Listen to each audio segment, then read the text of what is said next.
नमस्कार शेतकरी बांधवांनो, महाराष्ट्र पावसासंबंधी अत्यंत महत्त्वाचे अपडेट. शेतकरी बांधवांनो तसेच यूट्यूब चाहत्यांनो, या व्हिडिओमध्ये आपण 20 मार्चचा महाराष्ट्र तसेच इतर राज्याचा हवामान अंदाज पाहणार आहोत. जर चॅनलवर नवीन असाल तर चॅनलला सबस्क्राईब करा, तसेच हा व्हिडिओ शेवटपर्यंत पहा.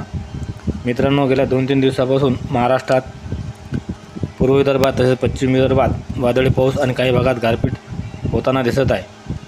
तसेच मित्रांनो, दिनांक 20 मार्च रोजीसुद्धा महाराष्ट्रातील पूर्व विदर्भातील चंद्रपूर, गोंदिया, भंडारा, कापसी, ताडोबा, उमरेड, गडचिरोली या भागात पुन्हा वादळी पावसाची दाट शक्यता असून काही भागात गारपीटसुद्धा होणार आहे. पश्चिम विदर्भ आणि मराठवाडा व तसेच कोकणात पावसाची शक्यता नसून वातावरण काही अंश ढगाळ राहण्याची दाट शक्यता आहे.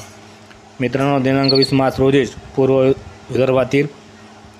भारतातील विशाखापट्टणम, भुवनेश्वर, जगदलपूर, रायपूर, सिंगोर्ली, राउरकेला, धनबाद, कोलकाता याच्यामध्ये संपूर्ण परिसरात पुन्हा मध्यम ते भारी स्वरूपात वादळी पाऊस तर काही भागात गारपीटसुद्धा होणार आहे.